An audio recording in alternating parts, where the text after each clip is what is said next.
Merci à Anne Brassier, Oui. qui nous a apporté dans nos bagages, Anne Brassier qui, je le rappelle, est marraine de Terre et Famille, qui nous a apporté dans ses bagages, parce que Anne ne se promène jamais sans Sainte Jeanne d'Arc dans son sac. Voilà, merci Anne, je ne sais pas où vous êtes, mais merci beaucoup.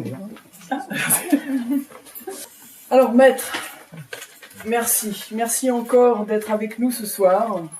C'est vraiment un très grand honneur pour notre grande capitale de Briand de recevoir... Centre du monde, ça se voit. Centre du monde, absolument. Et nous en sommes très fiers en tout cas. Et nous sommes très fiers de vous recevoir dans notre beau village. Donc vous êtes vraiment un grand avocat devant l'Éternel. Et vous avez défendu des personnes, je le dis parce que vous avez su défendre des personnes qui ont vu s'acharner contre elles les pouvoirs publics, l'opinion publique, et je pense qu'il faut avoir une dose de courage, moi je m'en aperçois tous les jours, pour oser dire quelque chose qui n'est pas dans l'air du temps, il faut une dose de courage extraordinaire, juste oser le dire en fait. Et j'ai toujours cette tendance-là, c'est que c'est pas la violence la violence physique qui est importante, mais c'est le courage que nous avons à dire, à projeter à l'extérieur de nous ce que nous ressentons très fort en fait. Je pense que c'est vraiment primordial. Alors je rappellerai seulement que vous n'avez pas seulement écrit ce magnifique livre sur Sainte Jeanne d'Arc, le procès de Rouen, que j'ai énormément aimé et que je n'hésite pas à qualifier de chef-d'œuvre parce que en tant qu'avocat, vous nous avez fait participer, j'avais l'impression d'être dans la salle d'audience, et vous avez en plus eu cette grande discrétion. Jamais vous ne vous mettez en vedette. En fait, Jeanne et Sainte Jeanne d'Arc est vraiment la vedette. Et ça, j'ai trouvé ça vraiment admirable. Vraiment. C'est un livre pour moi très inspiré, en fait. Et vous avez écrit également Aux marges du palais, une biographie d'un grand avocat également, de Pierre-Antoine Berrier. Vous avez écrit Heureux qui comme Ulysse et 24 poèmes, ça c'est le titre, et 24 poèmes que nous devrions savoir par cœur pour dire à nos enfants. Donc c'est une anthologie évidemment, comme son nom l'indique, de la poésie française. Et puis vous avez écrit Paroles de roi, anthologie de paroles royales. Et puis sans oublier que vous rédigez régulièrement des articles dans Politique Magazine, qui est aussi un très bon journal, que je n'ai pas cité tout à l'heure. Donc, merci maître. Nous vous laissons maintenant, comme nous avons coutume de faire, entre les mains de notre très sainte Vierge Marie. Vraiment, c'est une très grande joie qui est chaque fois renouvelée quand on me demande de parler de ce livre, qui, comme l'a très bien dit Stéphanie, n'est pas mon livre. Vous n'avez qu'à regarder la couverture. L'auteur, c'est Jeanne d'Arc, c'est pas moi. Et c'est vrai, et c'est pour ça que j'ai beaucoup plus de facilité pour en faire, si on peut dire, la promotion, parce que c'est bien de faire la promotion de son livre, mais ça a toujours un aspect un petit peu gênant. Tandis que là, je fais la promotion très librement, parce que c'est pas mon livre, c'est le livre de Jeanne d'Arc. Et tout à l'heure, vous avez dit que j'avais eu la discrétion de m'effacer. Mais en fait, cette discrétion de m'effacer, je dois le dire en commençant, elle ne m'est pas venue spontanément. J'avais commencé à écrire ce livre il y a 2 ans, en prenant le procès de Jeanne d'Arc que j'avais sur ma table depuis, je vais dire presque depuis toujours, parce que j'ai fait ma première conférence publique à 19 ans sur le procès de Jeanne d'Arc. Et à l'époque, j'étais très fier parce que je disais, elle a 19 ans et moi aussi. Maintenant, ça a un petit peu changé quand même, mais elle a toujours 19 ans. Et c'est ce qui fait d'ailleurs une part très importante de la fascination qu'elle exerce, c'est qu'elle est restée avec ses 19 ans. Et donc, je l'avais beaucoup pratiqué, ce texte. Je l'avais beaucoup pratiqué et j'ose dire que je ne l'avais pas vu. Et j'ai compris maintenant, de façon beaucoup plus pratique, beaucoup plus vivante, vécue, combien l'Église, par exemple, a raison de nous faire... réviser sans arrêt et reprendre sans arrêt les textes sacrés, les lire et les relire. On pourrait dire, mais enfin, ça y est, on le connaît, cette parabole, ça fait 10 000 fois qu'on l'entend. Et puis on s'aperçoit à la 10 001e fois qu'on ne l'avait pas vu, vraiment. Et c'est la propre des textes extrêmement riches, extrêmement forts, d'avoir toujours quelque chose de nouveau à donner. Et donc, je ne l'avais pas vu.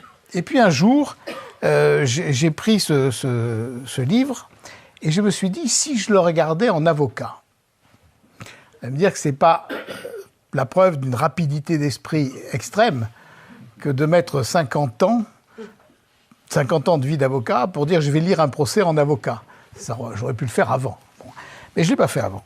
Et je crois d'un autre côté que ça ne m'a pas été complètement inutile parce que certains procès politiques, au pluriel, que j'ai eu à mener m'ont, je crois, bien formé pour arriver à comprendre ce procès de Jeanne, qui est le premier procès politique de l'histoire. Premier grand procès politique de l'histoire.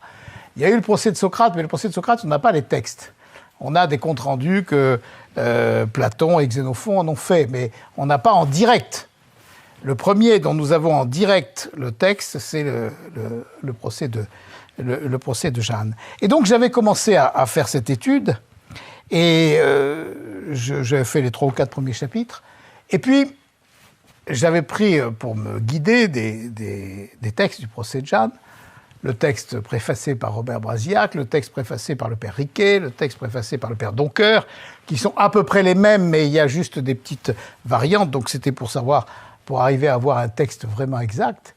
Et chacun de ces auteurs avait fait une belle préface, celle de Brasillac étant d'ailleurs la plus belle. Et donc, je me suis dit, moi aussi, il faut que je fasse ma préface. Et donc, j'ai fait une préface sur laquelle j'avais bien travaillé, une préface d'une 20aine de pages. Bon. Et puis, un jour, je déjeune avec l'un de mes grands amis, et que je considérais comme un très grand conseil dans ce domaine, qui est l'acteur Jean Piat, qui est un acteur maintenant âgé, puisqu'il a 92 ans et demi, comme il dit. J'ai 92 ans et demi, comme les enfants qui disent j'ai 6 ans et demi. Bon. Mais il joue encore à Paris aujourd'hui, avec une jeunesse qui l'accompagne, qui est Mylène de Mongeau, qui a 84 ans et demi. Bon. Donc, il faut ce qui prouve que l'art, l'amour et le théâtre n'ont pas d'âge. Et donc, je déjeune avec lui et je lui dis, Jean, voilà, je suis en train d'écrire un livre et j'aimerais que vous me donniez votre avis. Et il me dit, mais je n'ai pas le temps, c'était il y a 2 ans, j'ai 90 ans, je suis quand même un vieux monsieur, et puis je prépare une pièce de théâtre, c'était pas la même que celle qui joue là. Et donc, j'ai pas le temps. Et puis finalement, il prend mon texte, et dans l'après-midi, il me téléphone, et il me dit, j'ai pas fait la sieste, j'ai lu votre truc, vous tenez quelque chose de fantastique, mais fantastique. Mais alors, je vous en supplie, virez-moi votre préface. Je dis quand même, Jean, ma préface, elle n'est pas belle. Il me dit, mais on s'en fout complètement. Je ne sais pas si elle est belle ou pas, on s'en fout complètement. Ce qui est intéressant, c'est Jeanne. Et votre préface, elle nous fait un mur avant Jeanne. 20 pages avant d'arriver à Jeanne, c'est fatigant. Bon, alors je dis, bon, bah, très bien. Et puis il me dit, et surtout après, vous savez, vous nous emmenez à la salle d'audience, que vous avez dit, Stéphanie, vous emmenez à la salle d'audience, vous nous faites voir ce qui se passe, vous nous expliquez ce qui se passe, et vous vous effacez. Vous m'entendez? Vous vous effacez. C'est Jeanne qu'on voit, et vous, on ne voit pas. Et il a ce mot extraordinaire. Pour une fois, un avocat sera humble. Je lui ai dit, venant d'un acteur, ça manque pas de scène. Hein. Bon. Mais j'ai suivi. Donc vous n'aurez pas ma préface. Vous pourrez ouvrir mon livre, il n'y a pas ma préface. Je l'ai jetée. Pas de rage, mais je l'ai jetée. Elle ne servait à rien. Bon. Et après, j'ai suivi les conseils. Et j'ai dit, mais effectivement, je vais la prendre et je vais trouver après un éditeur que j'ai trouvé, qui va me faire des 2 choses que je demandais, c'est-à-dire la présentation. Je dis parce que cette présentation, c'est l'introduction, et c'est aussi le résumé de tout ce qui se passe. Et quand j'ai demandé à mon éditrice, je lui ai dit, bon, vous avez lu mon texte, maintenant je voudrais la première de couverture. Vous savez, ceux qui ici, peut-être, se sont essayés à écrire des livres, savent que les éditeurs, en général, vous disent, monsieur, la première de couverture et la dernière, c'est nous. C'est notre métier. Vous, les auteurs, vous n'y connaissez rien. D'ailleurs, j'avais vu avant une dame très chic et très parisienne, responsable d'une grande maison d'édition, et à qui j'avais dit, je voudrais ça. Et qui m'avait dit, non, là, vous n'y entendez rien, on va mettre Jacques Trémollet de Villers, avocat, accusé, levez-vous. J'ai dit, bon, ça va. Et finalement, on ne s'est pas entendu, ils n'ont pas voulu de moi, j'ai pas voulu d'eux, donc c'était réglé. Et je suis arrivé aux Belles Lettres, où les Belles Lettres m'ont dit, elle m'a dit, mais oui, mais je suis complètement d'accord. Et je lui ai dit, voilà, ce que je veux, c'est cette couverture-là, dont je vais parler dans un instant, et puis je veux que Jeanne d'Arc soit l'auteur. Et elle m'a regardé, elle m'a dit, ben, c'est évident, c'est pas vous l'auteur. Voilà, on est bien d'accord. Bon. Et ensuite, dans le corps du texte, que vous verrez si vous achetez ce livre, et surtout si vous le lisez. Je fais une petite incident, ça fait à peu près 1 an que je sillonne la France avec ce livre. Beaucoup de gens l'ont acheté, parce qu'il y a eu un gros tirage, et pas beaucoup de gens l'ont lu. J'ai lu complètement. Ils ont tort, hein, parce que c'est un bijou. Mais en fait, je m'aperçois. D'ailleurs, ils me disent, à qui je le dédicace? À ma maman, à mon papa, à ma petite fille, à mon cousin, à mon neveu. Je dis, et vous, ça vous intéresse pas, non? Et bon, je sais pas, je vais pas être indiscret. Mais donc, en fait, j'ai l'impression qu'ils disaient, ça fera un beau cadeau. D'autant que quand c'était proche de Noël, ça fait un peu boîte de chocolat. Enfin, c'est quand même très, très joli. Bon. Et en plus, on le met dans sa bibliothèque et on dit, on l'a. On a le procès de Rouen. Et puis, après, un jour, on le lira. Mais le jour vient pas. Bon, enfin. Puis après, on dit, c'est peut-être du vieux français, c'est peut-être compliqué. Puis c'est un truc d'avocat, c'est peut-être droit. J'ai pas fait de droit, moi, ça m'intéresse pas. Bon. Donc, je vais vous expliquer pourquoi il faut pas faire tout ça. Bon, il faut le lire. Bon. Et donc après, je lui ai dit, on va faire donc Jeanne en gras, et puis l'avocat, enfin celui qui commente, en petit. Et donc, j'ai obéi complètement à Jean-Pierre, je me suis mis en petit. Et j'ai été d'une humilité extraordinaire. Bon, donc, et je m'en vante, comme toujours. Dès qu'on est humble, on s'en vante. Bon, et donc, ce qui pose un problème insurmontable à l'humilité.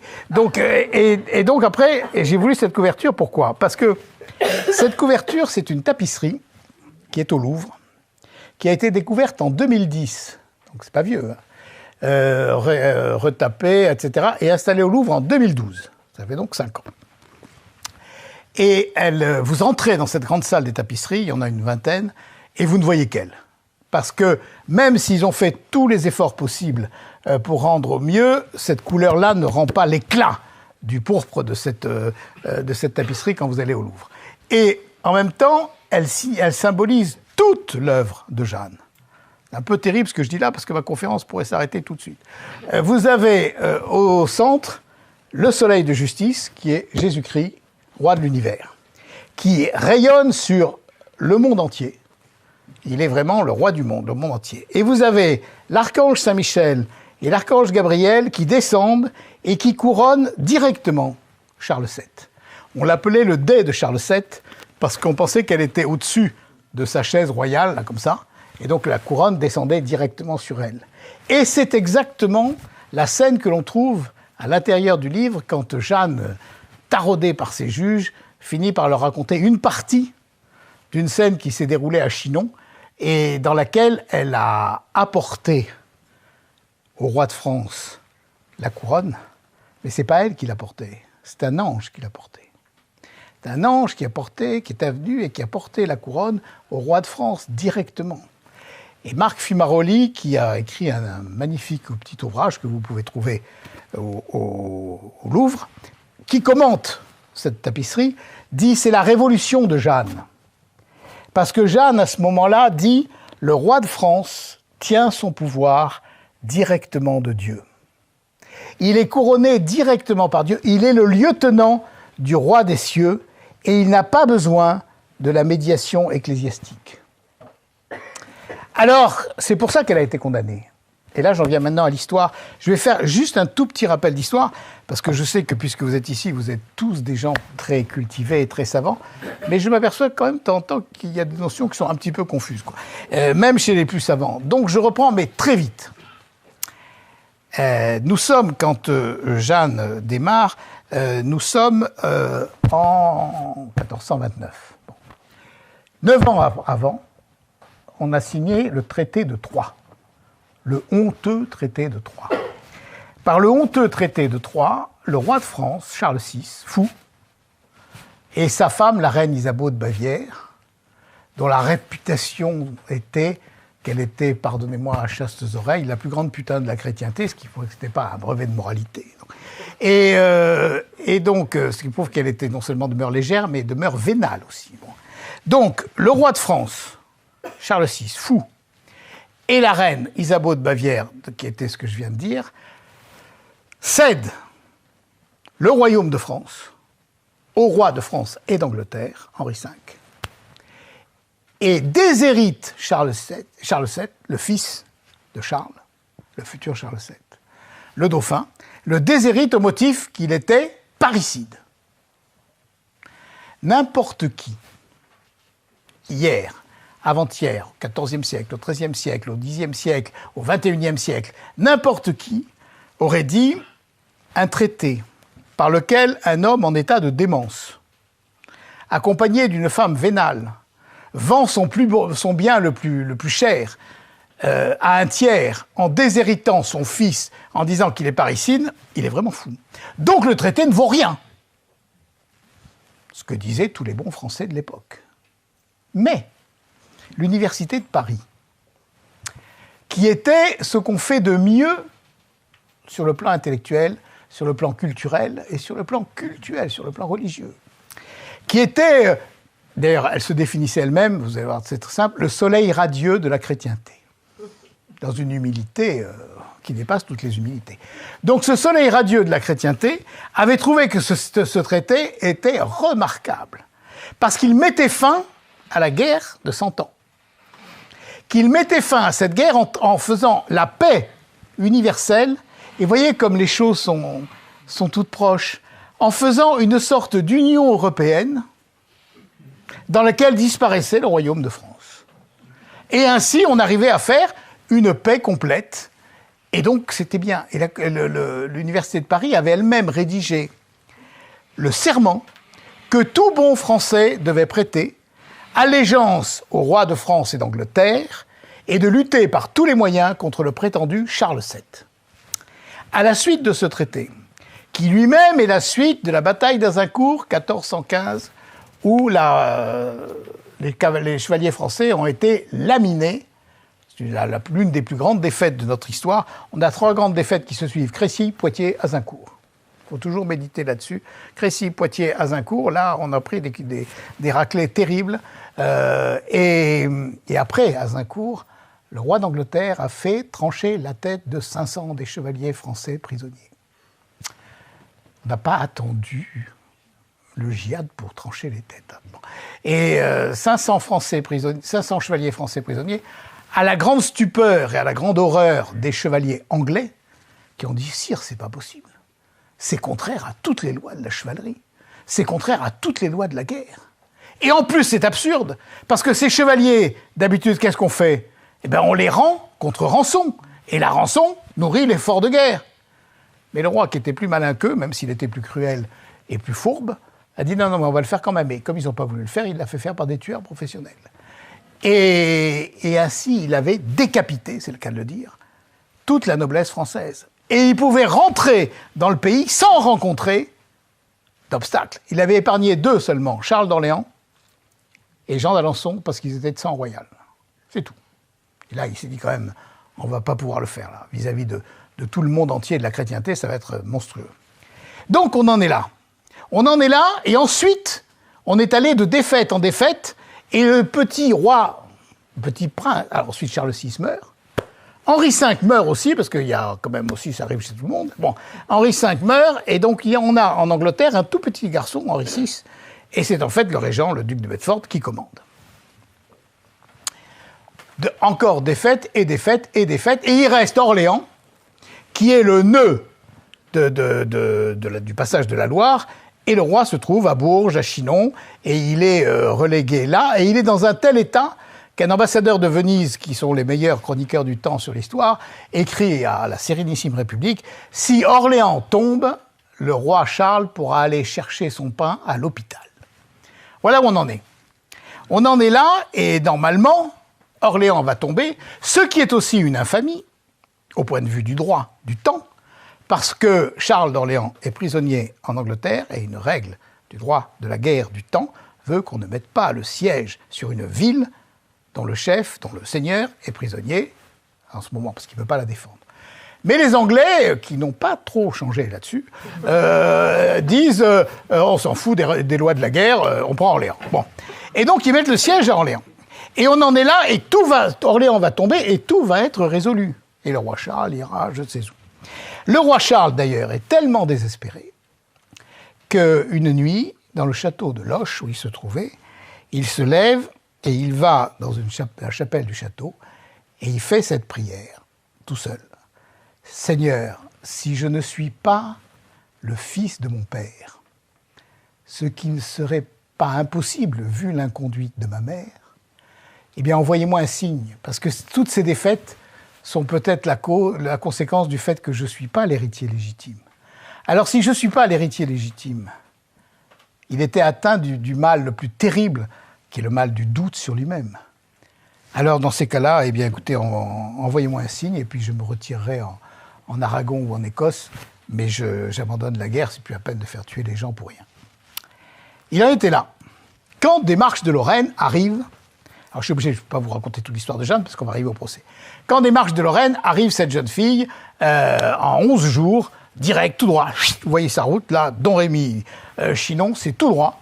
Elle arrive et elle entre, je vous passe les détails, elle entre dans la grande salle du château de Chinon, et elle va directement au roi qui s'était caché, il avait mis un autre sur la chaise royale, et lui il s'était caché. Elle arrive devant le roi, et le roi à ce moment-là, si vous voulez savoir comment il est, c'est pas très compliqué, vous regardez les tableaux de Fouquet, et vous voyez un homme dont les paupières tombent, les joues tombent, la bouche tombe, le menton tombe, tout tombe. Et en plus, il a des genoux qui s'entrechoquent. Bon. Et Jeanne arrive et se met un genou en terre devant lui. Et ça, c'est pas elle, c'est moi qui le dis. Mais je pense qu'elle a dû penser, bon, il va falloir faire avec ça. Mais ça, c'est moi qui le dis, c'est pas elle. Et elle lui dit, et elle l'entraîne dans la petite chapelle qui est au bout de la grande salle. Et là, elle lui dit, en le tutoyant pour la seule fois de sa vie, « Je connais ta prière secrète. Et je suis venu te dire de par Dieu que tu es vrai héritier du royaume de France. » Et donc là, il ressort, et de la vie de tous, de toutes les chroniques, il ressort, il était tout remonté de partout. Il était tout transformé, les gens se disent, il s'est passé un truc. Bon. Et donc, après l'avoir fait examiner Jeanne par des docteurs, par des femmes, d'abord par des femmes, pour voir si c'était un homme ou une femme, si elle était femme ou si elle était vierge. Bon, donc ils ont dit, oui, les femmes ont dit, oui, c'est pas un homme, c'est une femme et elle est vierge. Bon, ensuite par les docteurs et qui ont dit, les docteurs de la loi, bien sûr, qui ont dit, bon, eh ben, c'est vrai, elle est de bonne doctrine et de bonne mort, c'est pas une hystérique, c'est pas une diabolique, c'est pas une sorcière, c'est bon, donc c'est pas une folle. Bon, donc il avait toutes les garanties. Et il lui donne les armes. Il lui donne 12 000 hommes. 12 000 hommes. 12 000 hommes, 12 chevaux, 12 000 écus. C'est le chiffre de Jeanne, 12. Et 12 000 hommes, je ne sais pas si vous notez, 12 000 hommes aujourd'hui, c'est un corps d'armée. Donc Jeanne était générale de corps d'armée à 17 ans. À 17 ans, Napoléon était lieutenant. César n'avait pas commencé sa carrière. C'est prodigieux. Bon. Donc elle est là.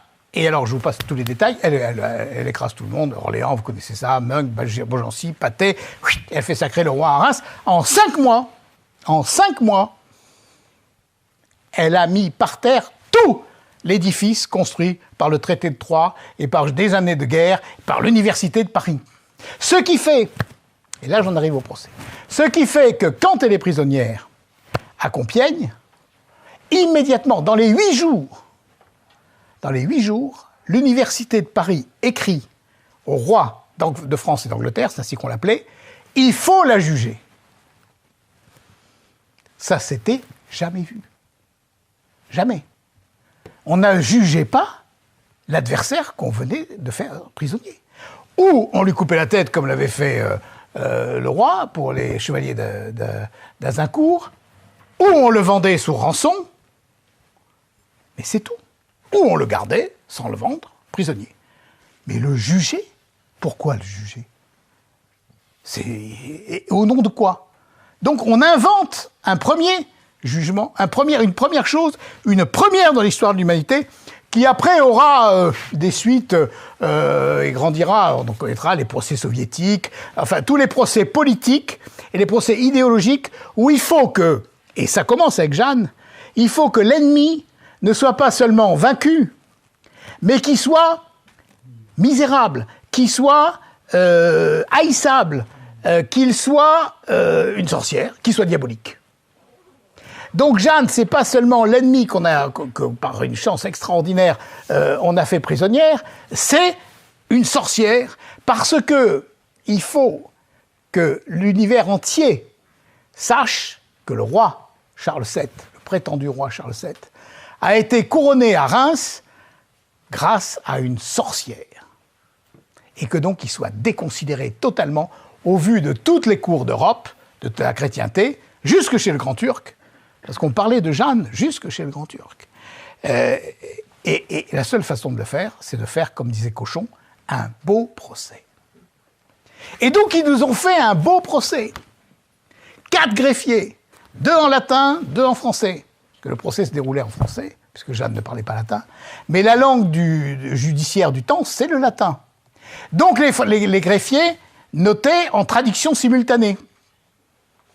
Qui prouve que, je ne sais pas s'il y a des greffiers dans la salle, ou des magistrats, mais on n'a plus de greffiers aujourd'hui capables de vous traduire directement en latin les interrogatoires. Remarquez, c'est un peu du latin de cuisine, hein. Respondit Johanna, etc. Mais c'est pratique parce que, justement, on devine même la phrase de Jeanne sous le latin. Et comme on a à côté le texte en français, on recompose très bien.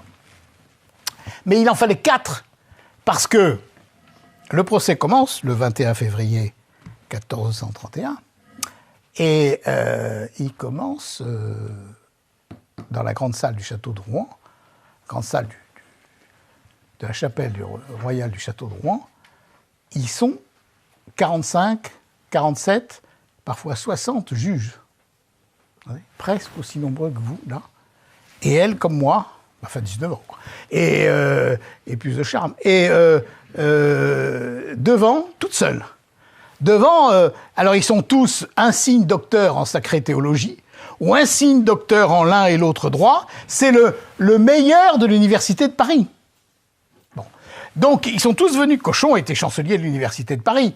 Il était aussi évêque. Donc, évêque, père abbé, grand inquisiteur. Alors, vous imaginez les robes, les croix pectorales, les trucs, enfin, tout. On ne peut pas imaginer plus impressionnant. Bon. Et Jeanne comparait là, devant, premier jour. Et alors moi, en étudiant mon procès, j'ai pris donc audience par audience. Et je commence forcément par la première audience. Bon. Première audience, et à la première audience, j'ai découvert Jeanne, à la première audience, honte à moi, comme je ne l'avais jamais vue avant. Jamais.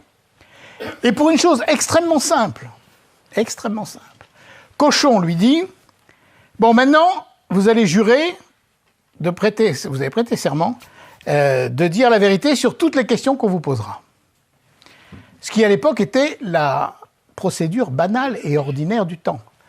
Aujourd'hui, ça ne se passe pas comme ça. Le président d'une cour d'assises dit à l'accusé « Vous avez le droit de vous taire et vous avez même le droit de mentir. » À quoi l'accusé répond, bien chapitré par son avocat « Je n'en abuserai pas, monsieur le président. » Et après ces précautions d'usage, qui sont l'hypocrisie judiciaire qui existe aujourd'hui comme elle existait au XVe siècle, et comme elle existait il y a 25 siècles, et comme elle existera encore dans 20 siècles si la Terre tourne. Après, au bout de 5 minutes, n'importe quel président de cour d'assises aujourd'hui dit à l'accusé « Enfin, monsieur, vous êtes là pour dire la vérité, vous allez répondre, oui ou non ?» Bon, ce qui fait que tout ce qu'on a dit, et toutes les précautions oratoires qu'on a dit avant ne servent à rien. Et là, c'est pareil, sauf qu'on était un peu plus franc, si on peut dire. On dit « Vous allez prêter serment de répondre la vérité sur tout ce qu'on va vous demander. » Et Jeanne, tout de suite, encore une fois, 19 ans, elle ne sait ni A ni B, elle n'a jamais fait de droit. Bon. Elle dit « Je ne sais sur quoi vous me voulez interroger. Peut-être me poseriez-vous une question sur laquelle je ne vous répondrai pas. » Cochon est sidéré. Là, il s'est dit bon, j'ai un os, quoi. Bon. Et donc il dit mais enfin, vous allez jurer de dire vérité sur ce qui vous sera demandé concernant la matière de foi, et que vous saurez. Et Jeanne, comme s'il n'avait pas parlé, de mon père, de ma mère et des choses que j'ai faites depuis que j'ai pris le chemin de France, volontiers je jurerai. Vous voyez, elle fait quelque chose que, alors c'est là où l'avocat est sidéré, quelque chose qui est vraiment révolutionnaire devant un tribunal. Il y a une chose, devant un tribunal, il y a deux deux éléments qui sont complètement permanents. Le juge a la maîtrise de la matière de l'interrogatoire. Ça se traduit par une procédure très simple. Il dit à l'accusé, monsieur, c'est moi qui pose les questions et c'est vous qui répondez et pas l'inverse. C'est moi qui fixe le débat et pas vous. Et il a la maîtrise du temps du procès. Ce sont les deux maîtrises qu'aucun juge ne peut jamais abandonner. Et là, Jeanne, tout de suite, elle prend la maîtrise de la matière du procès. De mon père, de ma mère et des choses que j'ai faites depuis que j'ai pris le chemin de France, volontiers je jurerai. Là-dessus, je parle. Mais des révélations à moi faites de par Dieu, je ne les ai dites ni révélées à personne, fort au seul Charles, mon roi. Et je ne les révélerai même si on devait me couper la tête. Donc, moi qui me posais la question, pourquoi, que cherchent les juges? Pourquoi posent-ils leurs questions comme ça? Et quel est le système de défense de Jeanne? Je me dis là, immédiatement, le premier élément du procès, la première recherche des juges, c'est le secret entre Jeanne et le roi. Et Jeanne, avant même qu'on lui dise, avec une intuition qui est prodigieuse, elle a pigé. Elle dit, ben ça vous le saurez pas. Vous pouvez toujours courir, vous le saurez pas. Et elle ajoute, même si on devait me couper la tête, car j'ai eu cet ordre par vision, j'entends par mon conseil secret de ne rien révéler à personne. Elle dicte toute sa stratégie dans le procès. Vous voulez le secret du roi, vous l'aurez pas. Et puis la personne à qui vous parlez, elle a un conseil. Et son conseil, c'est un conseil secret. C'est un conseil qui vient d'en haut. C'est un drôle d'obstacle pour le juge. Et elle termine, et avant 8 jours, je saurai bien si je dois les révéler. Donc elle renvoie à huitaine. Comme les avocats ont dit, monsieur le président, s'il vous plaît, renvoyez à huitaine. Bon. Et après, elle dira, reposez-moi la question dans 15 jours. Et une autre fois, elle dira, dans 2 ou 3 mois, peut-être, je vous répondrai.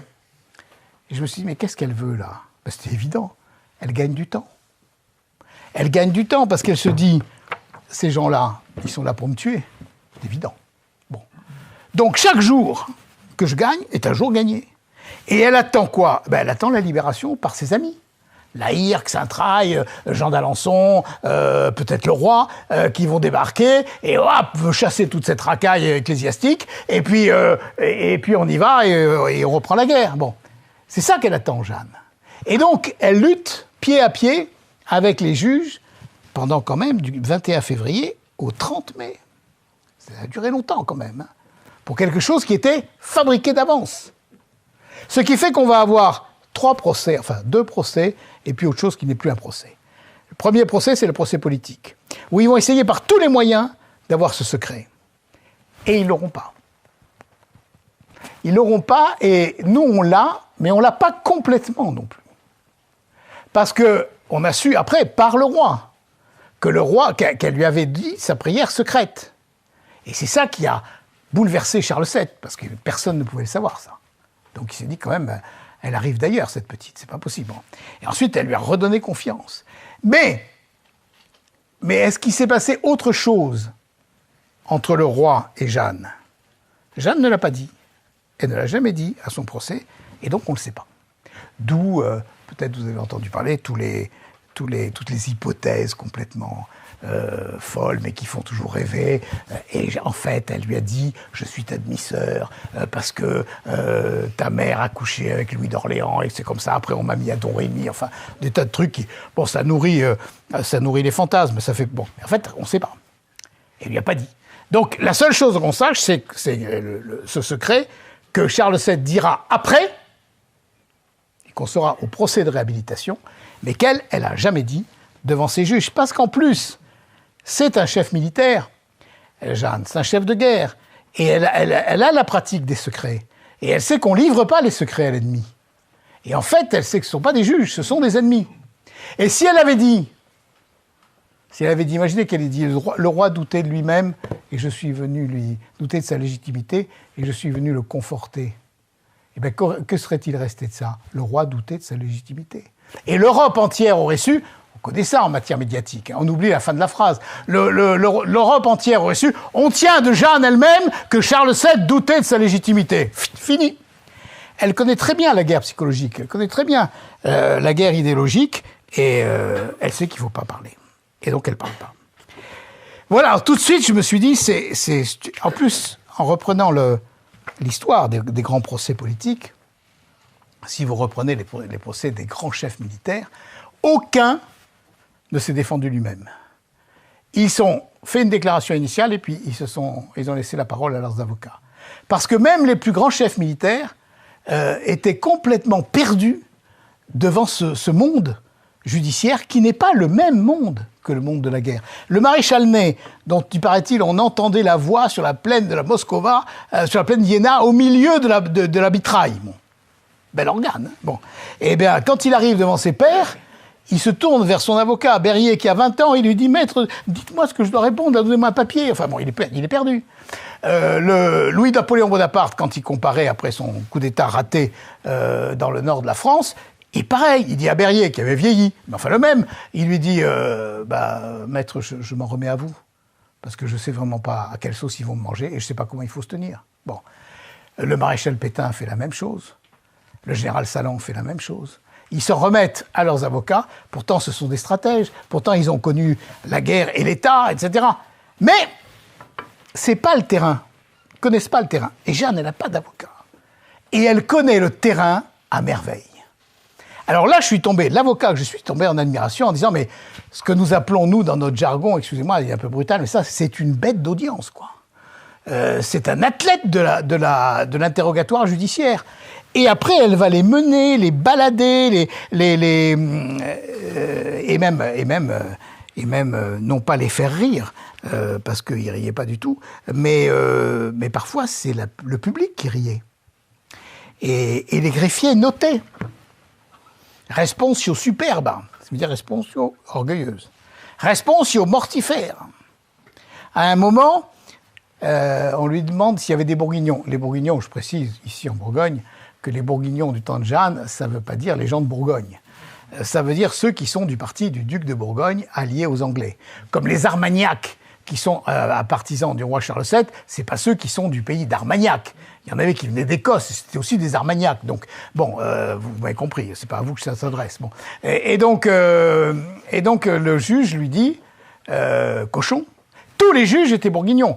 Il y avait les Anglais, qui étaient pro-anglais, évidemment, puisqu'ils étaient anglais, et les Bourguignons, qui étaient les Français pro-anglais. Voilà. Et donc, c'est comme ça qu'on parlait. Et donc, Cochon lui dit, est-ce que dans votre village, il y avait des Bourguignons? Elle répond, il y en avait un. Et j'aurais bien voulu qu'il eût la tête coupée. Si j'avais été son avocat, je lui ai dit, là, Jeanne, ça va pas, quoi. C'est tous des Bourguignons devant, hein. Bon, tous les juges. Bon. Et le greffier a noté responsio mortifère. Ce qui était vrai. Bon. Et donc on a toute la vie de ce combat pendant tout le temps, de ce combat qui est dramatique et qui se termine d'une façon, vous le savez bien, absolument tragique, et on le sait. Mais en même temps, il y a un tel allant, une telle jeunesse, une telle fraîcheur, un tel humour, un tel courage que d'abord, on croit qu'elle va gagner, quoi, à un moment. Et ensuite, on pleure pas tout le temps. On pleure, on rit, mais enfin, on suit comme elle. Par exemple, quand on lui demande comment était habillé Saint-Michel, elle ne veut pas répondre. Alors, il y en a un, évidemment, très malin, le grand inquisiteur, qui lui dit « Était-il nu ?» Ça aurait été chouette, ça. Hein, bon. Et elle répond « Croyez-vous que Dieu n'ait pas de quoi le vêtir ?» Il est quand même très habile, il faut avoir l'esprit de répartie. Et un autre qui ajoute, par feu roulant, avait-il des cheveux? Pourquoi les lui aurait-on coupés? Et donc elle n'a jamais dit, parce qu'elle ne jette pas des merveilles. C'est extrêmement important, ça. Jeanne a eu des visions, c'est sûr. Bon. Elle a eu des voix, elle a eu des visions. Et même, elle a eu plus que des voix et des visions, puisqu'elle dit qu'elle a touché les personnages qui lui apparaissaient, les saintes. Sainte Catherine et Sainte Marguerite, notamment. Mais elle est d'une pudeur extraordinaire sur ces révélations. D'abord parce qu'elle est face à des ennemis, et qu'elle ne va pas leur livrer, et puis qu'elle trouve indécent leurs questions. Mais en même temps aussi parce que même si elle était face à des amis, c'est trop beau, c'est trop merveilleux, c'est trop intime et c'est trop sacré pour qu'elle puisse en parler. Et donc elle reste avec cette réserve admirable qui dit d'une certaine façon aussi, qui est un des éléments qui plaide pour la véracité de son récit mystique, parce que précisément il est extrêmement pudique. Et que malgré tous les coups de boutoir de ces juges, ils n'en sauront que le peu qu'elle a voulu lâcher, et nous-mêmes, notre curiosité, si on avait une curiosité de ce domaine-là, notre curiosité n'est pas rassasiée parce que c'est pas un objet de curiosité. Ce qui était important, c'est ce que ces voix lui disaient, et même pas ce que les voix lui disaient, parce qu'elle dit très peu de paroles de ces voix. Elle dit « Et me disait l'ange, la grande pitié qui est au royaume de France ». Ça, oui. Et me racontait l'ange, la grande pitié qui est au royaume de France. Mais c'est un résumé de ce que lui disait l'ange. Mais pour le reste, on n'en saura pas plus. Mais on saura quand même, j'allais dire, un peu tout l'environnement. Alors, je vais vous dire maintenant ce que vous avez trouvé, une partie de ce que vous avez trouvé dans ce livre, si vraiment vous le lisez. Et vous allez le lire. Hein. Bon. Parce que, je vous le dis, pour vous donner envie de le lire, et parce que je pense que je parle avec ma propre expérience. Ne l'ayant pas vu avant de le regarder en avocat, je me suis dit que peut-être tous les autres étaient comme moi et qu'ils ne l'avaient pas vu. Parce que toutes les publications qui s'étaient faites de ce procès, c'était le texte en vrac. Et il faut quelques-uns privilégiés pour arriver de ce texte en vrac à sortir ce qu'a sorti Péguy, par exemple. Et avant de vous dire exactement ce que vous trouvez, je vais vous faire une toute petite histoire de ce procès, de la découverte de ce procès. Vous dire combien il est important dans l'histoire de Jeanne. Jeanne ne disparaît pas de l'histoire de France après sa mort et son procès en réhabilitation. Mais elle s'estompe. Elle reste dans la vénération d'Orléans, dans la vénération de Don Rémy, dans la vénération, quoi qu'on en ait dit, de la famille royale, notamment de Louis XI, et puis de famille en famille jusqu'au bout. Mais c'est tout. Et c'est en 1850, au cœur du XIXe siècle, du siècle scientiste, du siècle rationaliste, du siècle le plus opposé à la mystique de Jeanne, que Quicherat, le patron des archives de France, libre penseur, scientiste et rationaliste, exhume le procès de Rouen, les 4 exemplaires, le sort, le lit, et tombe sous le charme. Et dit, mais c'est une œuvre extraordinaire, et commence donc à le faire sortir. Sainte-Beuve, alors, à l'époque, Sainte-Beuve, je vous dis, c'est un écrivain, critique littéraire, c'est pas une sainte. Hein, je dis ça parce que j'ai trouvé une fois dans une copie, la sainte a dit, mon nom. Et alors, Sainte-Beuve écrit dans ses chroniques du lundi, il faudrait sortir ce texte magnifique de la poudre du greffe. Il donne lieu à énormément de publications, et le premier qui s'en sert, c'est Michelet, l'historien, Jules Michelet. Pas le ministre, l'historien, Jules Michelet. C'est embêtant, on a la philosophe Simone Veil avec un W et l'autre la ministre, on a le ministre Edmond Michelet, et puis l'historien Jules Michelet. Jules Michelet, républicain, laïque et tout, dit « Fantastique cette fille ! La fille du peuple, qui sauve la nation, alors que le roi l'abandonne et que l'Église la brûle, ah paf, il en fait un bouquin, qu'à l'époque scandalise les milieux catholiques. Aujourd'hui, quand on le lit, on dit finalement il est pas mal. Bon. Surtout qu'il a cette formule extraordinaire sur Jeanne, gardez-la bien. Jeanne, c'est le bon sens dans l'exaltation. C'est tout à fait ça. Donc, et alors à ce moment-là, du coup, les catholiques reprennent le combat en disant « Mais non, Jeanne n'est pas ce que vous dites, c'est quand même une... » Bon, et donc, l'histoire de Jeanne envahit les bibliothèques et envahit le domaine de la science historique. Quelques années plus tard, 1895, un jeune garçon d'Orléans, nommé Charles Péguy, est à Normal Sup. Il est d'origine catholique, mais il a laissé toute pratique catholique, et il est partisan de la République socialiste universelle. Et le bibliothécaire de Normal Sup, Lucien R., un vieil anarchiste en blouse grise, lui dit « Peggy, tu devrais lire ça ». Et il lui sort le procès de Jeanne. Peggy se plonge dans le procès de Jeanne et il n'en sort pas. Jusqu'à sa mort en 1914, il écrira sur Jeanne. Quand il écrit Victor-Marie contre Hugo, il parle de Jeanne.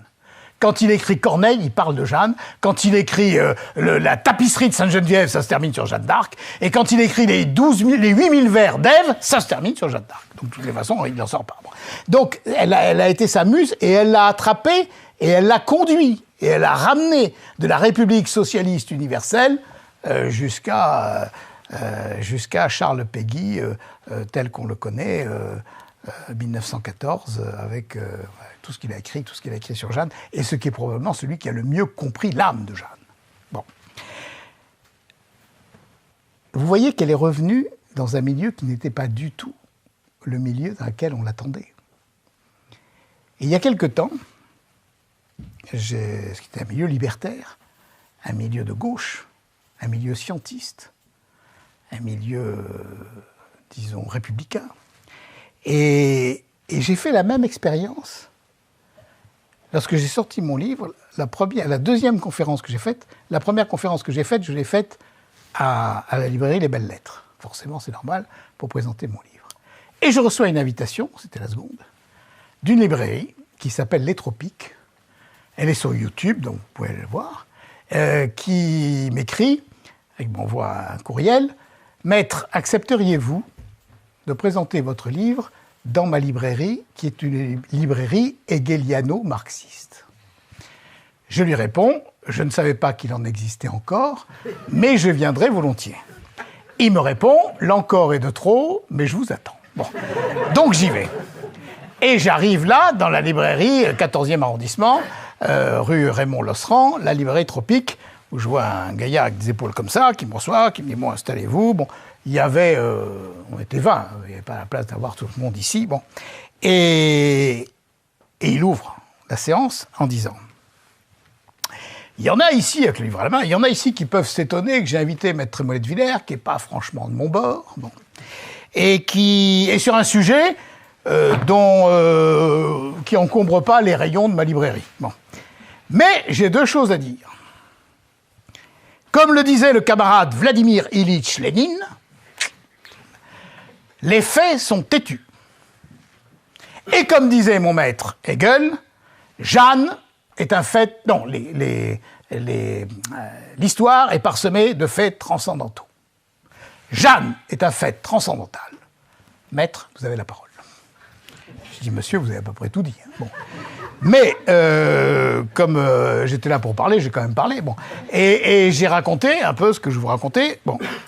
Et à un moment, comme on était en petit comité, c'était plus facile, il y avait un monsieur qui était à côté de moi, qui avait à peu près mon âge, il me tire par la veste comme ça, et il me dit, dites monsieur, là, maître, vous n'êtes pas un perdreau de l'année. Je dis non, je ne suis pas un perdreau de l'année, ça c'est sûr. Bon. Ça fait un perdreau d'un certain nombre d'années, quoi. Et vous avez beaucoup vécu, vous avez beaucoup plaidé, vous avez vu beaucoup de choses. Je dis oui.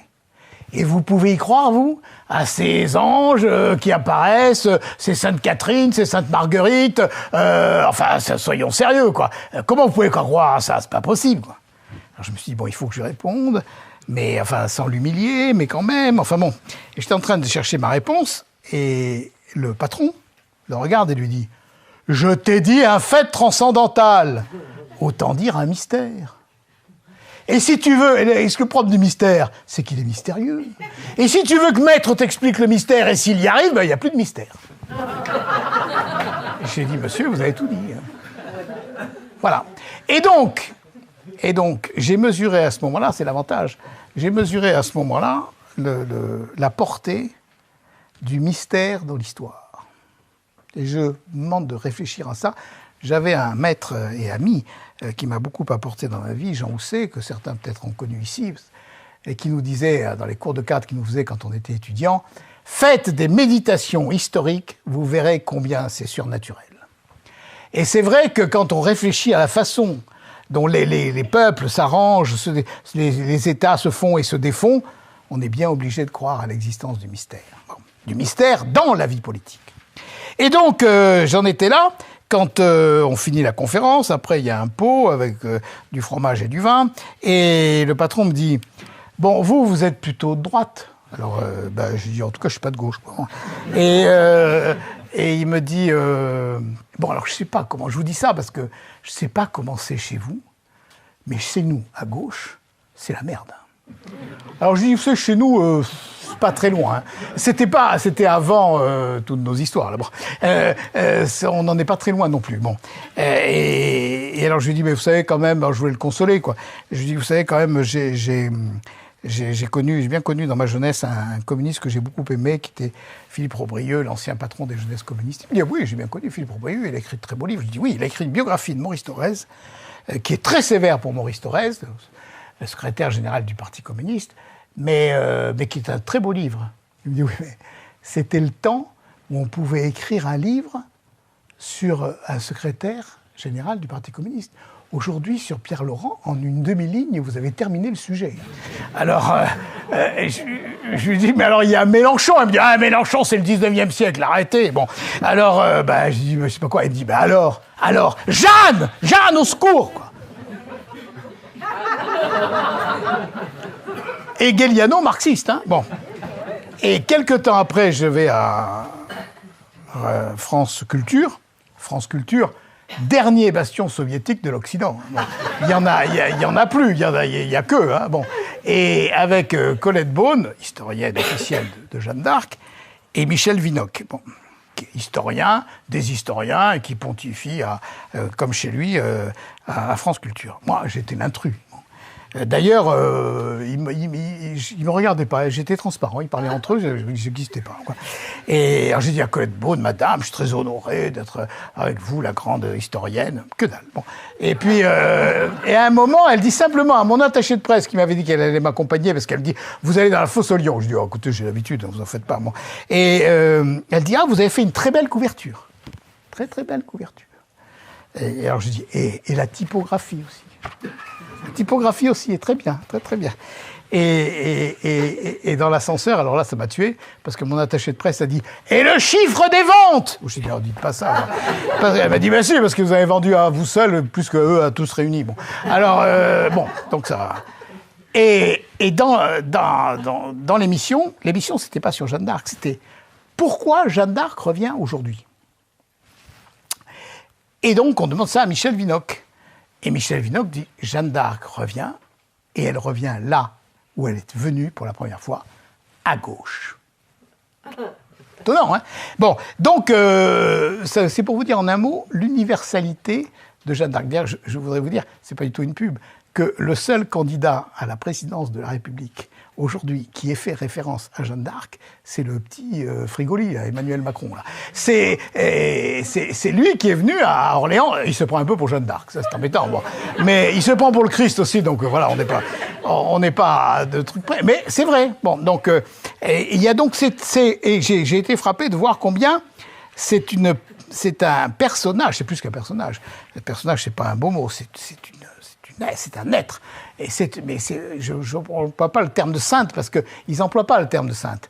Mais c'est quelqu'un qui est complètement transversal, quoi, dans le paysage français. Et d'ailleurs, la République, pour reprendre les choses, l'a canonisée avant l'Église, hein, puisqu'elle a été faite héroïne nationale par la loi de mai 1920, avant qu'elle fût déclarée sainte. Elle était déjà béatifiée, mais avant qu'elle fût canonisée. Et pour ajouter et terminer sur ce chapitre, on a failli mettre sous la statue de Jeanne aux Pyramides, élevée à cette occasion, l'inscription qui avait été préparée par Anatole France à Jeanne d'Arc, brûlée par l'Église, trahie par son roi, la République reconnaissante. Il fallait être Anatole France. Bon, vous voyez pour dire, voilà, l'ampleur de ce que on peut trouver, parce qu'elle est revenue par le procès. Mais après, il s'est passé ce que vous avez compris, c'est-à-dire qu'on a extrapolé sur le procès. Et chacun a fait son histoire, son personnage, sa Jeanne, et c'est normal. Tous les personnages historiques sont comme ça. et ont droit à ce traitement. Mais chacun a fait son histoire de Jeanne, sa vie de Jeanne, sa psychologie de Jeanne d'Arc, etc. C'est très beau, il y en a qui sont très beaux. Le roman de Jeanne d'Arc de Philippe de Villiers est un très beau livre. C'est une magnifique cinécénie de Jeanne. Mais là, vous aurez Jeanne et Jeanne seule.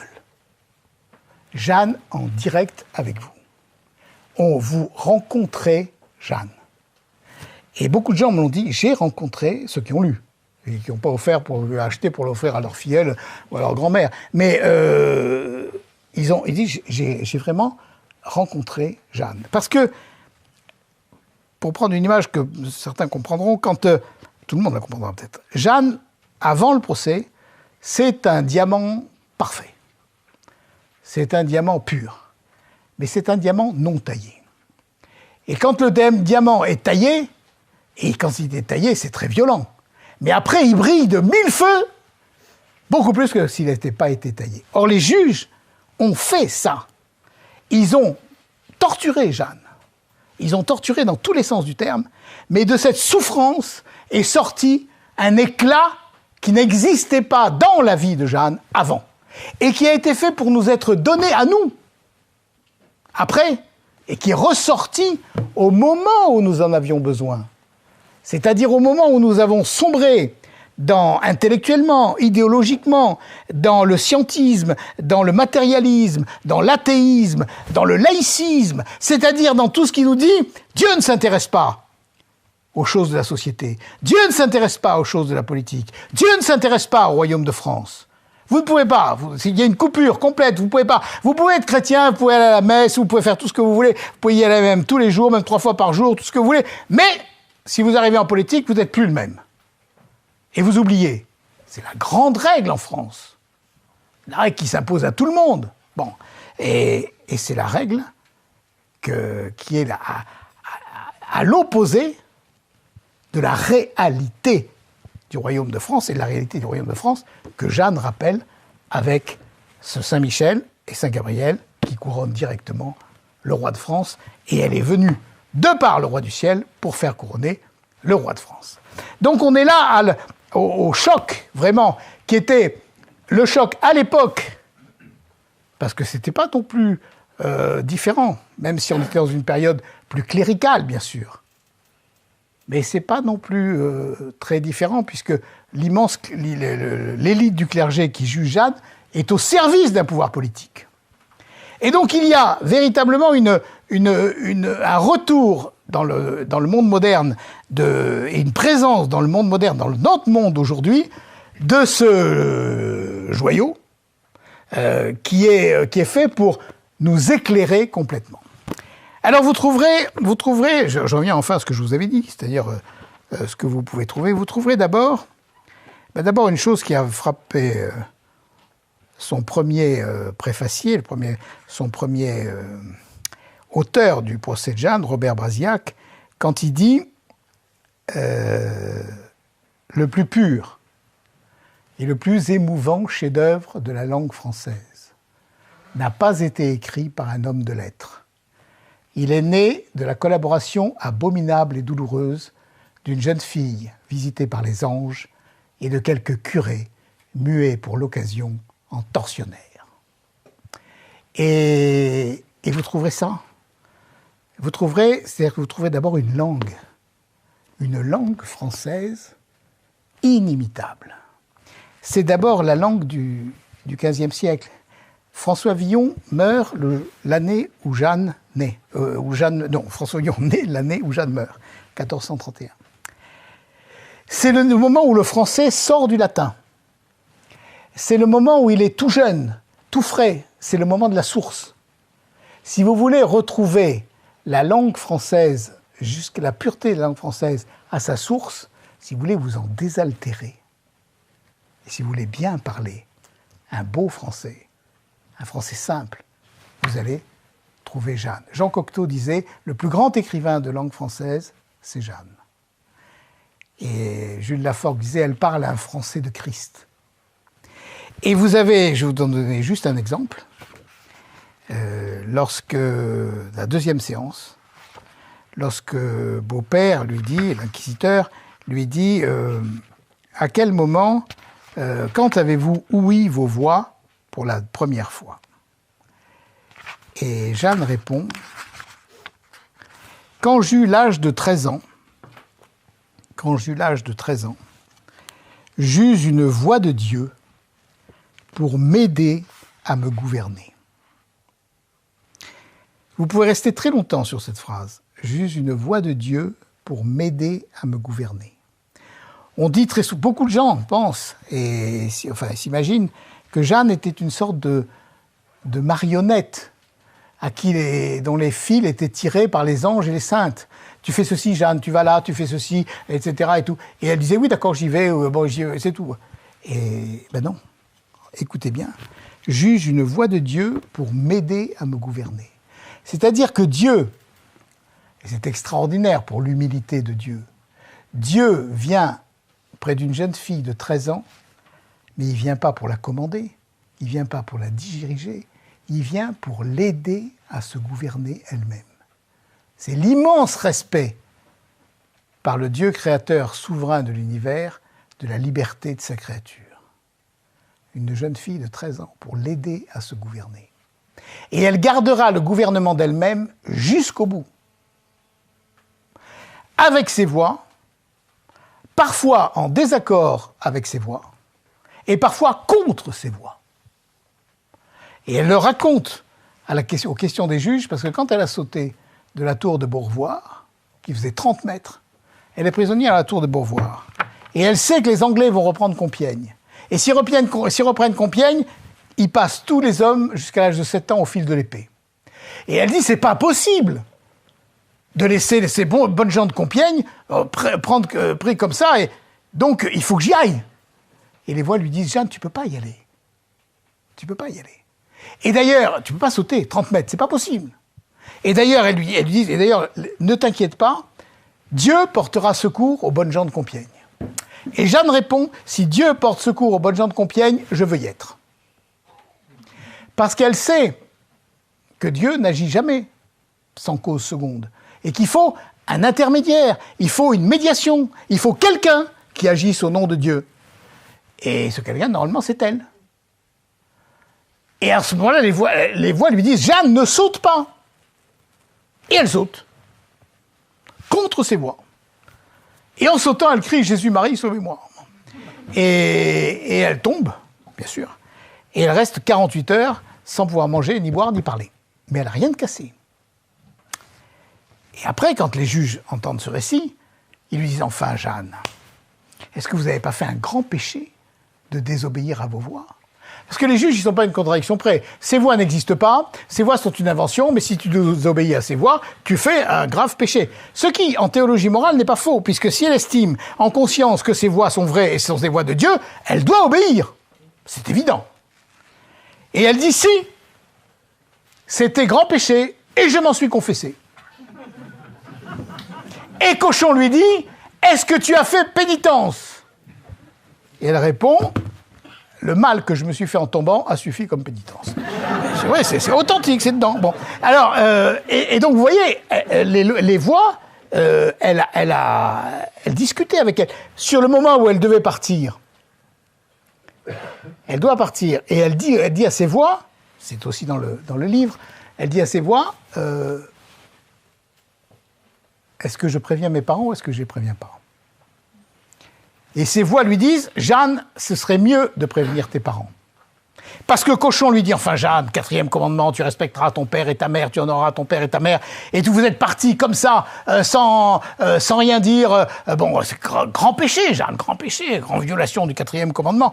Elle dit, oui, les voix me conseillaient de le dire à mes parents. Mais moi, je pensais que ça n'était pas possible.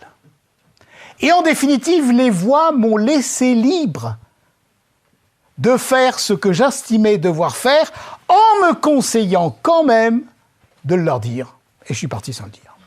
Donc, de même qu'elle ne l'a jamais dit, ni à son curé de Don Rémy, ni à aucun de ses confesseurs. Et quand les juges lui disent « Pourquoi vous ne l'avez pas dit à votre curé ?» Elle dit « J'avais trop peur que ça s'ébruite. »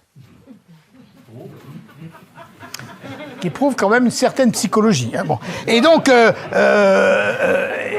et une extraordinaire prudence. Et elle n'en parle. Et son confesseur, le frère Pasquerel, dira au procès de réhabilitation qu'il l'avait confessé. Il l'a confessé tous les jours. Elle se confessait tous les jours, Jeanne. Et parfois 2 fois par jour. Et il faut dire qu'elle menait une vie rude. Hein, bon.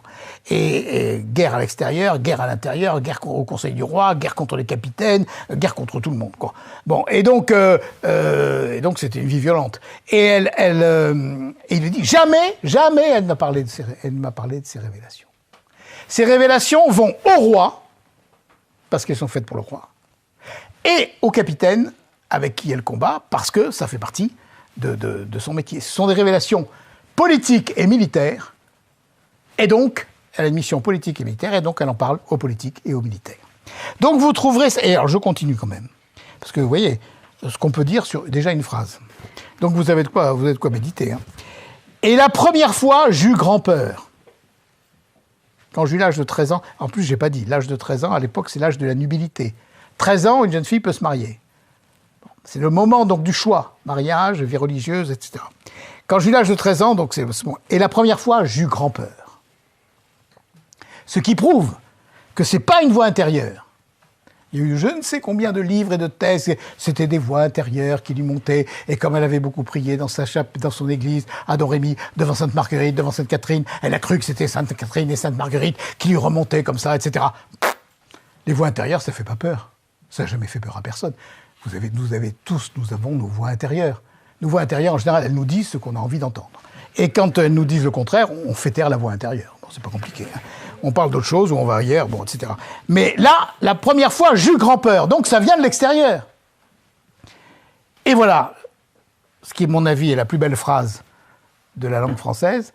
Et vint cette voix, environ l'heure de midi, au temps de l'été, dans le jardin de mon père. Ben, si vous n'avez pas toute la poésie de la France là-dedans, la poésie de la France et la poésie du surnaturel. Mais un surnaturel extraordinairement naturel. Et qui vous dit le tempérament de Jeanne. Cette voix, environ l'heure de midi, au temps de l'été. Il n'y a pas l'ombre du nombre du nombre. Midi, au temps de l'été, on ne peut pas imaginer plus solaire. Bon, dans le jardin de mon père. Elle a dit plus haut, j'ai reçu ma croyance de ma mère. J'ai appris de ma mère, pater, Ave Maria, credo, je n'ai reçu ma croyance que de ma mère. J'ai reçu ma croyance de ma mère et j'ai eu les voix du ciel dans le jardin de mon père. Voilà l'univers de Jeanne, qui est un univers de simplicité et de beauté, et un univers de lumière absolue. Alors, je ne peux pas tout vous dire, parce qu'on y serait demain matin, après-demain, et puis si je vous dis tout, vous ne l'achetez pas, vous ne le lisez pas, bon, et vous dites il a tout dit, c'est pas la peine. Bon, donc voilà la première chose que vous trouverez. Vous trouverez aussi, évidemment, des leçons religieuses, des leçons, je dirais, de mystique, mais d'une mystique extraordinairement simple, et pour ça extraordinairement profonde. Quand les juges lui disent « Jeanne, est-ce que vous obéissez à l'Église ?» et qu'elle dit « J'obéis à l'Église, Dieu premier servi, Messire Dieu premier servi ». Elle leur dit en fait, quand l'Église n'a pas Messire Dieu premier servi, elle met toute la puissance que Dieu lui a donnée, toutes les armes spirituelles que Dieu lui a données, au service d'une autre puissance. Et elle ajoute d'ailleurs, vous n'êtes pas l'Église, vous êtes mes ennemis. Parce qu'ils ont mis tout l'appareil ecclésiastique, tout l'appareil, parce qu'ils lui disent, Jeanne, on peut t'envoyer au feu sur cette terre, et on peut t'envoyer au feu éternel.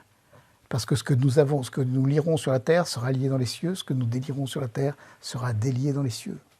C'est la pire des tortures. Et elle répond, Messire Dieu, premier servi. Et quand elle dit qu'elle s'en rapporte à Jésus-Christ, on lui dit, mais Jésus-Christ, et quelle différence fais-tu entre Jésus-Christ et l'Église? Et Jeanne répond, mais ta vie que de notre Seigneur Jésus-Christ et l'Église, c'est tout un. Pourquoi fait-on difficulté que ce soit tout un? J'ai bien réfléchi, j'ai bien regardé les textes. Je n'ai pas trouvé un autre texte parmi les pères de l'Église, même parmi les apôtres, même chez saint Paul, où on dit, dans une formule aussi ramassée, que notre Seigneur Jésus-Christ et l'Église, c'est tout un. On ne peut pas faire plus ramassé. Elle a le génie de la concision poétique. D'ailleurs, à un moment, et alors, donc vous allez trouver ça. Et vous allez trouver, évidemment, Jeanne, êtes-vous en état de grâce? Si je n'y suis, Dieu m'y mette. Si j'y suis, Dieu m'y garde. Et ce qu'on ne lit pas après, et qui est pourtant très beau, je serais la plus dolente du monde si je savais n'être point en état de grâce. Et m'est avis que si je n'étais pas en état de grâce, la voix ne viendrait pas jusqu'à moi. C'est magnifique, hein? Bon. Donc vous méditerez là-dessus, etc. Bon. Et puis ensuite, vous le lirez à plusieurs. C'est un livre qu'on peut lire seul, bien entendu. Mais si on le lit à plusieurs, on voit des choses qu'on ne voit pas tout seul. Moi, je me suis efforcé, s'il y a mon commentaire, c'est pour vous expliquer ce qui se passe dans le tribunal. Mais c'est aussi pour souligner la beauté de textes devant lesquels j'étais passé sans les voir. Et notamment celui que je viens de dire, il vint à cette voix environ l'heure de midi, au temps de l'été, dans le jardin de mon père. Quand je pense à des livres d'histoire où j'ai vu ouais, elle a entendu ces voix probablement l'été dans le jardin de son père. Non, tiens, elle va pleurer, quoi. Bon. Et donc il faut le texte, là, bon, et le voir. Mais même encore maintenant, après je ne sais combien, peut-être 50 conférences dessus, il a fallu que de l'auditoire, de gens qui l'avaient lu, me viennent des observations pour que je voie des morceaux de texte, ou des pages, ou des phrases que je n'avais pas vues. Ainsi, dans Valeurs actuelles, peu de temps après l'apparition du livre, Laurent Dandrieux écrit un article, le plus bel article qui a été écrit sur ce livre, et il met en titre de l'article « Au son de la voix vient la clarté ». Et je lui dis « Laurent, vous avez trouvé ça où ?» Il me dit « C'est dans votre livre. » C'est Jeanne qui le dit. Ah, j'ai dit « Je n'avais pas vu. » Mais à culpa. Au son de la voix vient la clarté. Vous imaginez ce que ça veut dire? Vous imaginez qu'au son de ma voix vienne la clarté? C'est prodigieux. Et en même temps, elle ne dit pas « Oui, quand la voix arrive, il y a de la lumière qui vient aussi. » Bon, non. Au son de la voix vient la clarté. C'est toute la poésie, toute la concision de la poésie et toute la profondeur en même temps de la pensée et de l'image. Alors ça pose un problème, évidemment. Les gens disent « Mais comment se fait-il qu'une jeune fille qui ne savait ni A ni B, qui n'est jamais allée aux écoles, parle comme ça ?» Et était en même temps, c'est ce qu'on dit au procès de réhabilitation, non seulement à son procès, mais à la cour, mais avec les chefs, mais avec ses amis, d'une langue aussi belle, aussi simple, aussi claire et aussi charmante. Et alors il y a une explication qui est quand même extraordinairement simple, mais je sais pas, je ne l'ai pas trouvée chez les historiens. C'est que de 13 ans à 19 ans, pendant 6 ans, elle a été en communication directe, en conversation directe avec les saints et les anges. Avec Sainte Marguerite d'Antioche, princesse, Sainte Catherine d'Alexandrie, qui avait réduit à néant tous les docteurs d'Alexandrie, c'est pour ça qu'elle a fini martyr, Saint Michel Archange, qui n'est pas n'importe qui dans l'art oratoire. Bon. Et Saint Michel Archange, dont elle dit « Et cette voix est belle, et douce, et humble, et parle le langage de France. » Donc on voit très bien, elle a repris. Quand vous fréquentez beaucoup quelqu'un que vous admirez beaucoup, vous finissez par parler comme lui, même par avoir ses tics de langage, même par avoir d'autres tics. Bon. Mais alors évidemment, quand c'est Nicolas Sarkozy, bon... mais, enfin, je dis ça au hasard, je pourrais dire un autre. Bon. Mais quand c'est Saint-Michel Archange ou Sainte Catherine ou Sainte Marguerite, eh ben ça vous élève. Et regardez bien, belle et douce et humble et parle le langage de France. Donc si vous êtes à quelques-uns et que vous vous dites un jour on va travailler ce livre. On va travailler ce livre, enfin travailler c'est pas un beau mot, on va goûter ce livre. On va prendre joie, on va communier dans ce livre. Alors il y en a un qui prépare un chapitre, et puis les autres le lisent, et puis on en parle. Et là, vous allez trouver des merveilles, et vous allez pouvoir échanger ces merveilles. Et vous allez pouvoir communier dans ces merveilles, et vous allez faire un petit foyer d'amour de la langue de France, de l'histoire de France, de cette incarnation extraordinaire du génie français qu'est Jeanne d'Arc.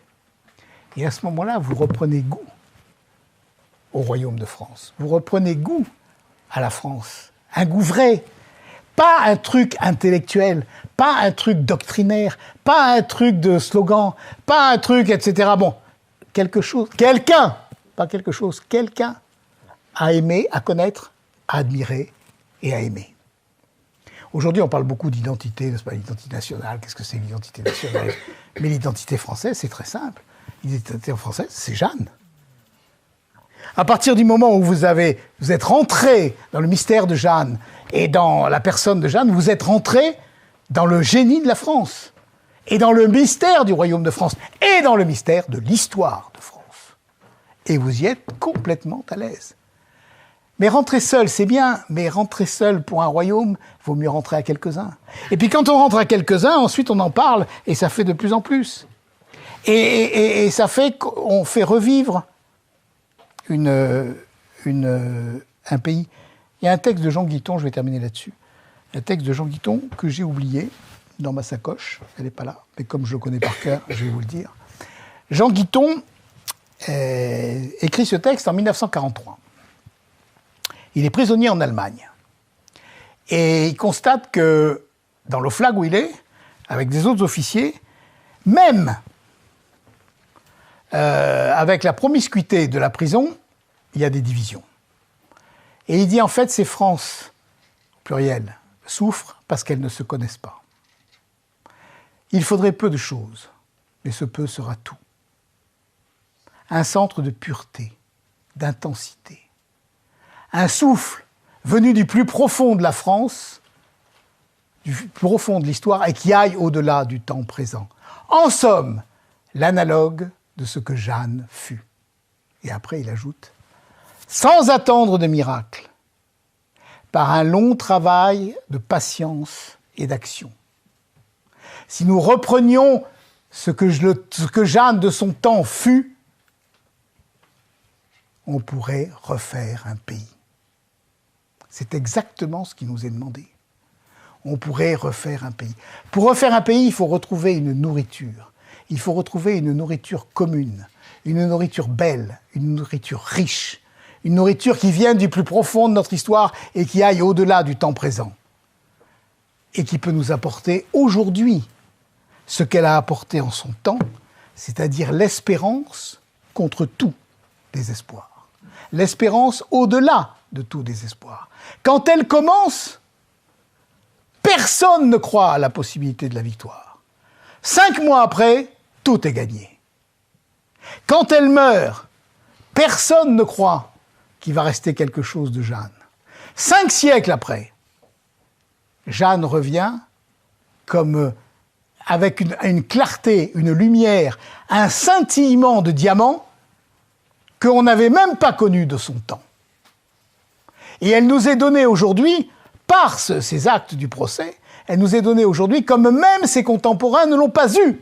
Même ceux qui ont été ses compagnons ne l'ont pas vue comme nous avons la possibilité de la voir avec la même intensité, avec le même éclat. Et on passe à côté, et on l'offre à la grand-mère et on ne le lit pas. Alors, j'en ai terminé. Ce sur quoi Guiton finit, c'est sur cette formule, car l'histoire de Jeanne est la seule histoire scientifiquement connue, où l'on voit les énergies mystiques mises au service d'une nation. Ce qui prouve que le ciel ne s'est jamais désintéressé du royaume de France et qu'il ne se désintéresse pas non plus aujourd'hui, si toutefois les Français ne s'en rendent pas indignes. Donc la seule chose qui nous est demandée, c'est d'être dignes des grâces qui nous sont envoyées. Si elle nous a été envoyée dans les temps modernes, c'est parce que nous en avions besoin dans les temps modernes. Et si l'ayant dans les temps modernes, on ne se sert pas de ce joyau, si on ne se nourrit pas de cette nourriture, nous n'avons qu'à nous en prendre à notre indignité. Et maintenant que vous le savez, maintenant que vous l'avez à portée de la main, maintenant que vous pouvez le lire, alors vous allez vous faire ce que nous devons tous nous faire, les apôtres du royaume de France auprès des Français. Et quand les Français auront renoué par leur cœur avec le royaume de France, alors le royaume de France sera sauvé. Amen.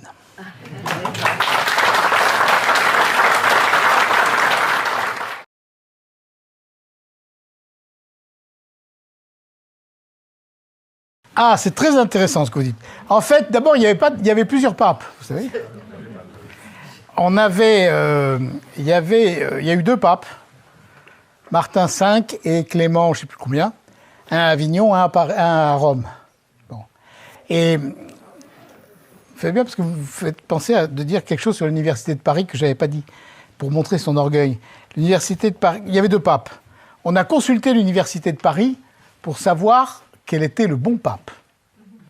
Et après consultation des experts, il est arrivé ce qui arrive généralement après la consultation des experts.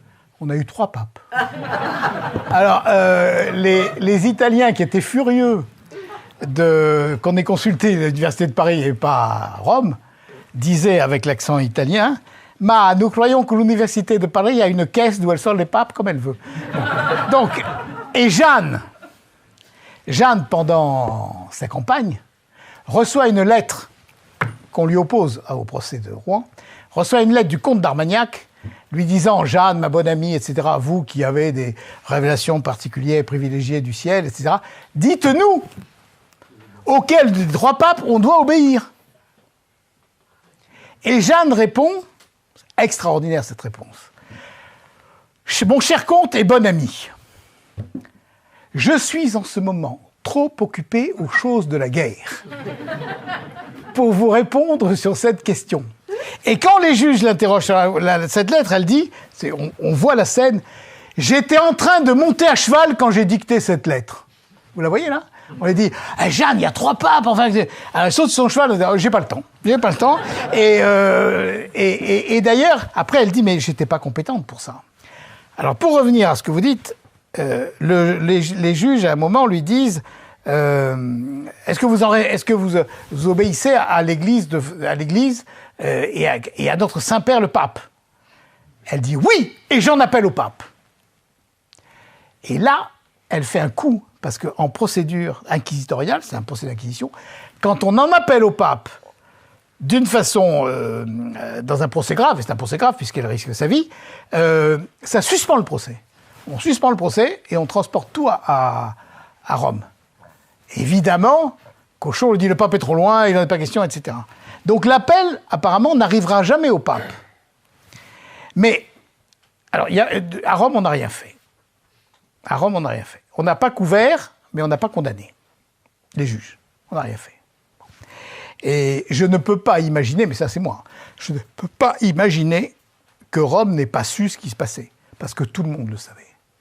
C'était quand même, la vedette mondiale, Jeanne. Bon. Et donc, et tout le monde suivait ce procès. Et donc, tout le monde devait savoir. Personne ne s'est levé pour elle, personne. Alors, je pense que la puissance des puissances coalisées était trop forte, et l'université de Paris était trop forte pour qu'on osât s'opposer à l'université de Paris. Et puis Jeanne était vaincue. Et il faut bien dire que le roi et l'entourage royal ne faisaient pas beaucoup de battage pour Jeanne. Donc on se disait, voyons, c'était peut-être bien une sorcière. On ne sait pas. Donc voilà, on n'a pas su. Alors après, 25 ans après, quand Charles VII rentre dans Rouen, il se fait livrer immédiatement le procès. Il le remet à des légistes et il dit « qu'est-ce qu'on peut faire ?» Et les légistes disent « c'est plein de nullités, on peut faire un procès en révision. » Et le procès en révision s'ouvre, mais ils disent « la seule personne qui peut demander, c'est la mère de Jeanne qui est toujours vivante. » Et donc c'est Isabelle Romée qui a demandé au pape, alors pour le coup. Elle a demandé au pape l'ouverture d'un procès en révision. Et le début de sa lettre, c'est extraordinaire, ça vous tire les larmes. « J'avais une fille née en légitime mariage, que j'avais beaucoup aimée et élevée selon les voies de l'Église, etc. » Et bon, qui a été brûlée. Et puis alors on a ouvert le procès, etc. Et puis on a réhabilité et on a annulé ce procès. Ce procès a été annulé totalement. Mais 25 ans après. Sur le moment, c'est l'abandon total. Vous savez, Jeanne est en état de déréliction, c'est Peggy qui le dit, dans un état de déréliction qui est proche de l'état de déréliction de Jésus à sa passion et à sa croix. Il n'y a plus personne, avec elle, rien, personne. Alors qu'elle n'avait jamais vécu seule, Jeanne. Elle a vécu en famille, elle a vécu avec ses compagnons. C'est si on peut dire, c'est une femme qui adore, une jeune fille qui adore le compagnonnage, l'équipe. Elle s'entendait très bien avec ses hommes d'armes, etc. Elle a toujours été très entourée. Ses frères sont venus la rejoindre tout de suite. Donc, elle est une fille qui n'a jamais vécu seule. Et là, elle est abandonnée, y compris par ceux qui auraient pu élever la voix, quoi.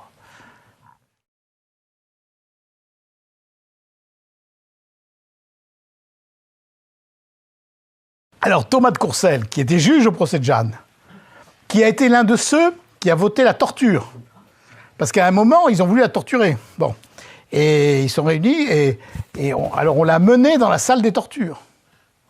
Salle des tortures où il y avait des types avec des gros muscles et des trucs de fer, là, qui sortaient des tenailles, enfin, tous les instruments de torture, la baignoire, on allait la plonger et tout.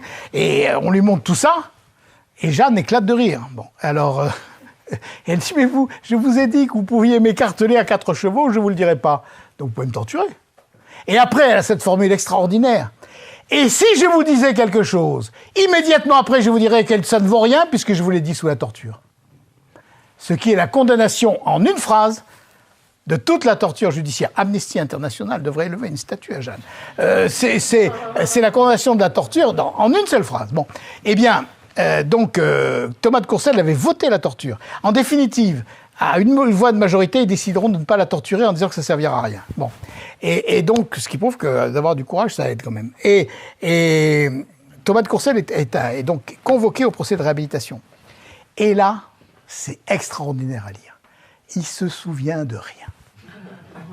Ah, je sais pas, je suis passé, j'ai aucun souvenir, peut-être on peut regarder ça dans les actes. Alors on lui parle de la torture, il dit ah non, je suis même pas, enfin, rien. Et à l'époque, il est chancelier de l'Université de Paris.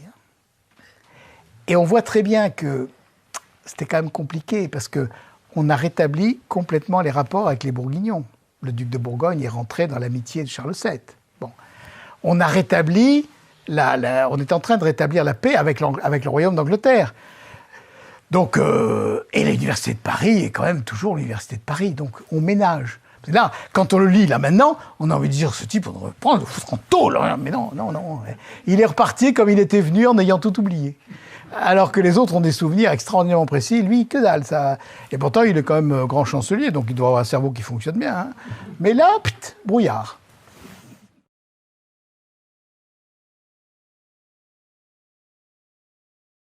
Ben, qu'est-ce que vous voulez, personne s'en est occupé. Personne s'est occupé de... Pour avoir une béatification, il faut que des gens s'en occupent. Les franciscains se sont occupés de faire béatifier et canoniser Saint François. Il y a des ordres religieux qui s'occupent de leurs saints. Bon, Jeanne, personne s'en est occupé. Elle était vénérée, mais personne... Et puis c'était difficile quand même. C'était difficile parce que à chaque fois, on disait quand même... il y a un os, hein. Ça veut dire qu'ils se sont tous trompés.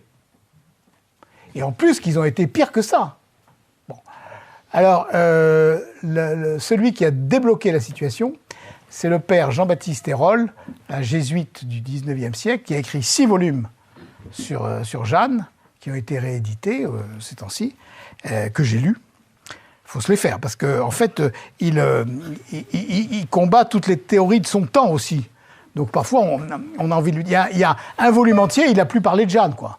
Il a esquinté Michelet, Quichera, et puis après on lui dit oui, mais Jeanne là-dedans. Enfin bon, mais donc en fait, sa thèse a été quand même très bien faite, c'est-à-dire qu'il dit l'université de Paris était en fait rebelle au pouvoir pontifical. Elle préparait le concile de Bâle, ce qui est vrai. Elle préparait le concile de Bâle, et au concile de Bâle, elle a essayé de faire triompher sa thèse, qui était, écoutez bien, comme les choses sont modernes, le concile est supérieur au pape. Et c'est le concile qui détient la vérité et pas le pape. Bon. Donc, alors, le père Hérol a trouvé l'angle d'attaque et il a dit Jeanne a été condamnée par des types, des clercs qui étaient en voie de schisme et en voie d'hérésie. Donc c'est pour ça qu'ils l'ont condamné. Et il a envoyé à Léon XIII, et Léon XIII lui a dit très bien, continuez. Bon. Et donc après, Monseigneur Dupanloup, évêque d'Orléans, a repris le flambeau. Et puis après, le cardinal Touchet, qui a été évêque d'Orléans, a écrit 2 volumes, La Sainte de la Patrie. Alors, le cardinal Touchet, il est tombé amoureux de Jeanne dès le premier jour où il l'a connue. Hein. Bon. Et il a écrit 2 volumes, La Sainte de la Patrie, qui sont magnifiques, et dans lesquels, qui ont été réédités. Moi, c'est moi qui les ai fait rééditer, alors je sais. Et ils ont été... il l'apprend au premier jour et il la suit jusqu'au dernier. Et lui, il a fait le procès de béatification. Et ensuite, on attendait 2 miracles pour avoir le procès pour avoir la canonisation. Et on avait un miracle et on n'en avait pas 2. Et le second, alors, le cardinal Touchet a imaginé quelque chose. Il est parti en pèlerinage à Lourdes avec son diocèse et il a dit à une vieille dame qui était mourante dans son pèlerinage, vous allez demander votre guérison, mais vous n'allez pas la demander ni à Notre-Dame de Lourdes, ni à Sainte Bernadette, vous allez demander à Sainte Jeanne d'Arc. Et elle a demandé à Sainte Jeanne d'Arc et elle a été guérie. Alors il a écrit à Rome, ça y est, j'ai mon second miracle. Et le pape, c'était Pie X. Le pape Pie X a dit les Français sont fous, quoi. Bon. Et donc il a rangé le truc en disant non, ça n'existe pas ce truc-là. Bon. Et donc elle n'a pas eu son miracle. Et alors on pense, après je ne sais pas, mais je pense que le second miracle, c'est que la République l'ait faite héroïne nationale. Donc à l'unanimité des 2 chambres. Là, voilà. Mais vous savez, encore maintenant, je dis maintenant, il y a d'éminents ecclésiastiques ici qui sont des amis de Jeanne, mais il y a beaucoup d'ecclésiastiques auprès de qui Jeanne, encore aujourd'hui, ne passe pas. Ne passe pas. Et moi, j'ai un très bon ami prêtre, dont je ne citerai pas le nom, mais c'est un très bon ami, qui m'a dit un jour, votre Jeanne d'Arc, elle m'énerve, parce qu'elle dit, je n'ai jamais tué personne. Mais Hitler non plus, il n'a jamais tué personne. Et Churchill non plus, ils n'ont jamais tué personne. Mais ils ont fait tuer des millions de gens. Les chefs de guerre, ils ne tuent jamais personne en personne, personnellement, mais ils font tuer. Je lui dis, vous parlez exactement comme Cochon. Alors, il m'a dit, pourquoi vous dites ça? Parce que Cochon, quand Jeanne dit, je n'ai jamais tué personne, Cochon lui dit, mais enfin, Jeanne, vous avez été dans des batailles où beaucoup d'Anglais furent tués. Et Jeanne lui répond, comme vous en parlez doucement, ils avaient qu'à rentrer chez eux. Et dans l'assistance, un lord anglais, c'est dans les actes du procès, un lord anglais se lève et crie « Quelle bonne femme! Que n'est-elle anglaise ?» Et Cochon a supprimé les audiences publiques. Là, il a dit « Ça va plus, elle est en train de me retourner la salle. » Et vous voyez, donc, c'est un débat qui est... vous savez, Jeanne, c'est un problème dans l'Église, parce que c'est la laïque absolue. Elle est vraiment laïque. C'est-à-dire que c'est le peuple. Laïque, c'est le peuple. Bon, elle est femme, donc elle ne peut pas être consacrée. Mais il y a des clercs non consacrés. Un avocat qui porte une robe et qui parle, c'est un clerc. C'est un clerc non consacré, mais c'est un clerc. Un journaliste, c'est un clerc. Un écrivain, c'est un clerc. Un professeur, c'est un clerc. Tous ceux qui vivent de leur intelligence ou de leur plume ou de tout ça, ce sont des clercs. Bon. Qui est-ce qui est le vrai laïc, en dehors de la femme? C'est le paysan et le soldat. Ceux-là, c'est les vrais laïcs. Et Jeanne, elle est femme, paysanne et soldat. Et cela, qu'une laïque aussi laïque, c'est-à-dire aussi humble, reçoivent la grâce de couronner le roi de France par Saint-Michel et parle directement au nom de Dieu. Tout ce que j'ai fait, je l'ai fait par le commandement de Dieu. Non, tout pas ça. Tout ce que j'ai fait de bien, je l'ai fait par le commandement de Dieu. C'est très dur à passer pour les hommes de Dieu, qui sont le canal ordinaire de la médiation de la grâce. Donc c'est un problème. Et c'est un problème qui est très moderne et qui montre la véritable laïcité. Aujourd'hui, on parle tellement de laïcité. La véritable laïcité, c'est Jeanne. Elle n'a aucune sujétion ecclésiastique et pourtant, elle est pleinement catholique, totalement catholique. Et c'est ce que doit être le pouvoir. Le pouvoir doit être le pouvoir d'État, il ne doit pas être mêlé au pouvoir clérical. Sinon, on est dans le cléricalisme, où c'est l'État qui écrase l'Église, ou c'est l'Église qui écrase l'État. Il doit être distinct, mais il est pleinement catholique. Et ça, ce n'est pas passé encore aujourd'hui. Donc il y a du chemin à faire. C'est pour ça qu'elle est très moderne. Elle est très moderne dans l'histoire de France, elle est très moderne dans l'histoire de l'humanité, et elle est très moderne dans l'histoire de l'Église. Elle est très moderne dans l'histoire de l'humanité parce qu'aujourd'hui, la chose sur laquelle on bute, c'est cette question-là. Est-ce qu'on est, si on dit qu'on est contre le laïcisme ou la laïcité à la française telle qu'elle existe aujourd'hui et qui n'est pas la laïcité, on dit, ben alors vous êtes comme les fanatiques musulmans, vous êtes Allah Akbar. Bon, donc, et alors qu'est-ce que vous êtes? Et non. Allah Akbar, c'est vraiment je te tue au nom d'Allah qui m'a dit de te tuer. Alors que, je reprends la phrase de Jeanne, j'use une voix de Dieu pour m'aider à me gouverner. Allah Akbar, il ne dit pas aux musulmans de base, je t'envoie une petite voix pour t'aider à te gouverner. Donc toute la différence est là. Et donc aujourd'hui, on ne peut pas lutter contre le fanatisme islamique et on ne peut pas lutter contre la menace islamique qui est une menace religieuse. Au nom de Dieu, avec un système qui nie Dieu. C'est impossible. Vous ne pouvez pas lutter contre un musulman avec un système athée. En revanche, si vous êtes en plénitude de l'ordre catholique, vous pouvez parler avec un musulman. Il vous respecte. Seulement, il faut manifester la plénitude de l'ordre catholique, tout en étant complètement laïque.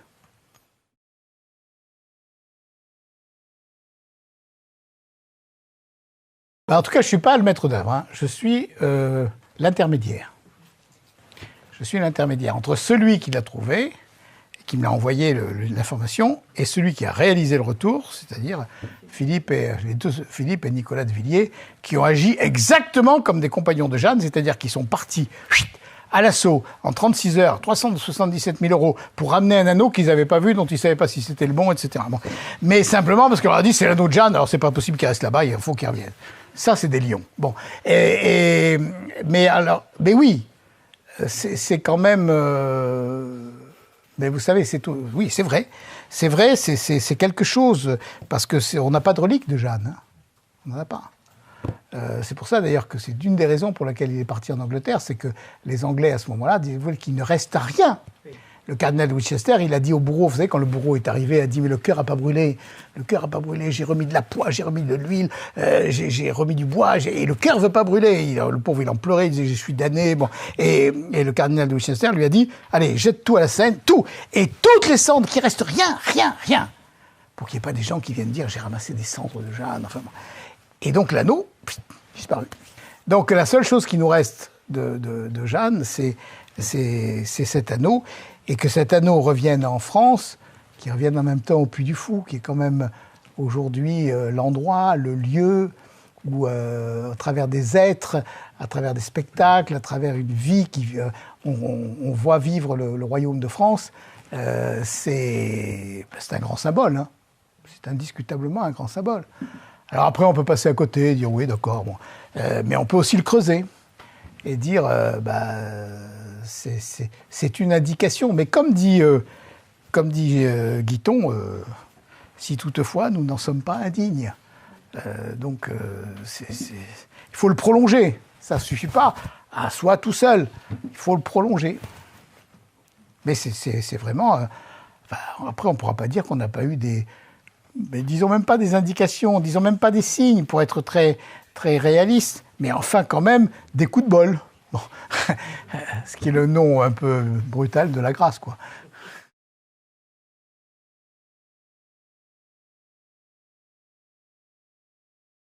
À la Sorbonne, c'était tout près. D'ailleurs, c'était la Sorbonne. C'était la Sorbonne en majesté. Vous savez, à toutes les institutions intellectuelles qui se gonflent d'orgueil. Bon. Alors donc, c'est récurrent. Hein. D'ailleurs, ils ont une formule pour se définir. C'est les clercs en ceux se connaissant. Et les clercs en ceux se connaissant sont supérieurs au pape. Parce qu'ils sont réunis entre eux comme ça, et ce sont les intelligences.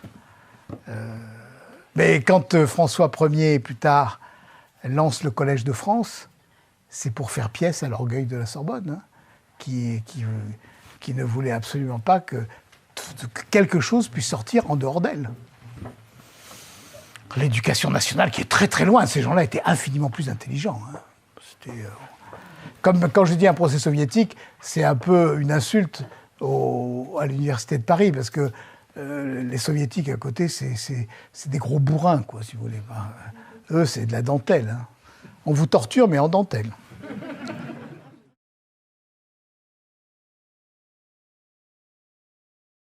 Ah si, alors je peux vous raconter vite l'histoire, mais parce qu'elle est belle. J'ai raconté à certains, mais ça fait rien, on est toujours content de l'entendre.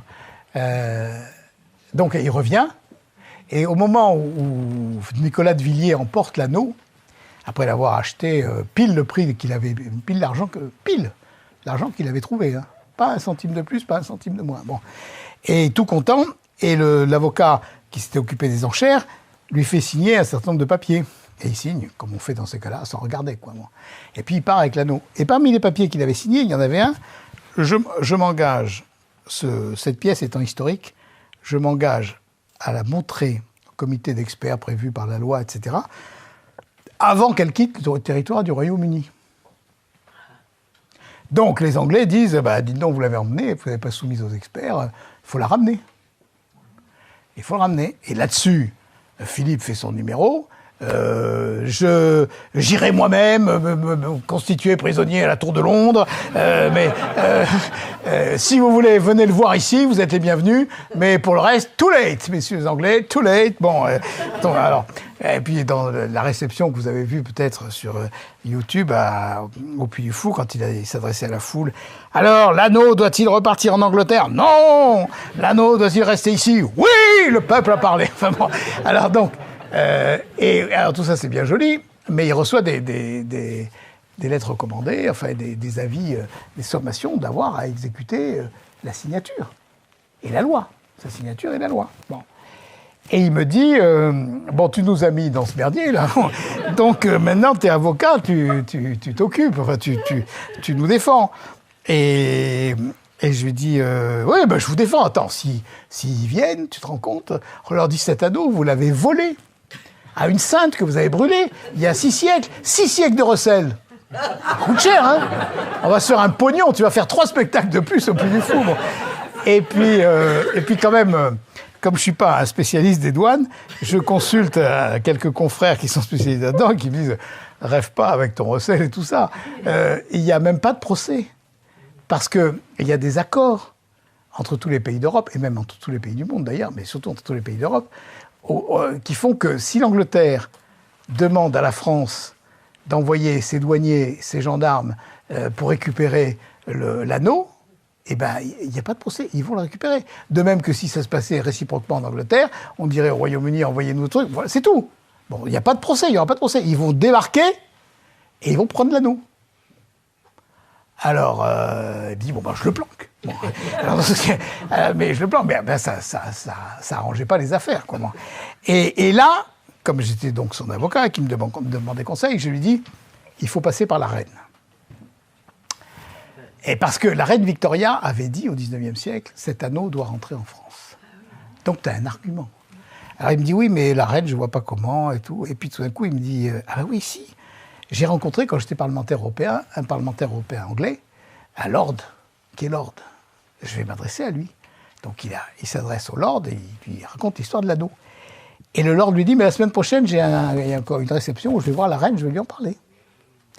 Alors le lord voit la reine et lui dit, Majesté, mon ami, le vicomte, le joli de Villiers de Saint-Aignan, il y a des moments où ça sert, quoi. Bon. Et donc, cet anneau, enfin il raconte le truc, quoi. Et la reine dit que le vicomte m'écrive. Alors le vicomte, lui, prend sa plus belle plume et écrit à Sa Majesté une lettre dans laquelle il rappelle la reine Victoria, etc. Et puis plus rien. Plus rien, mais plus de sommation. Plus rien, silence.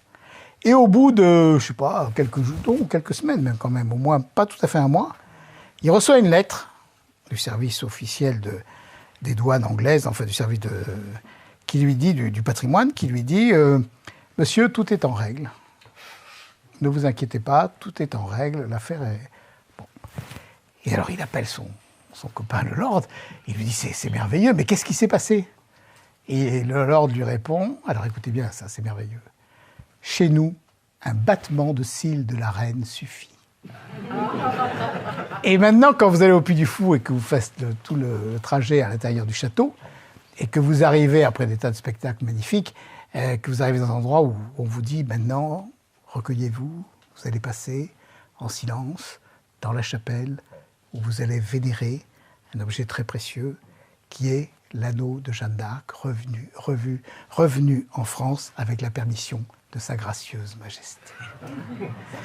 Et donc, voilà, les choses sont renouées. Et le Royaume-Uni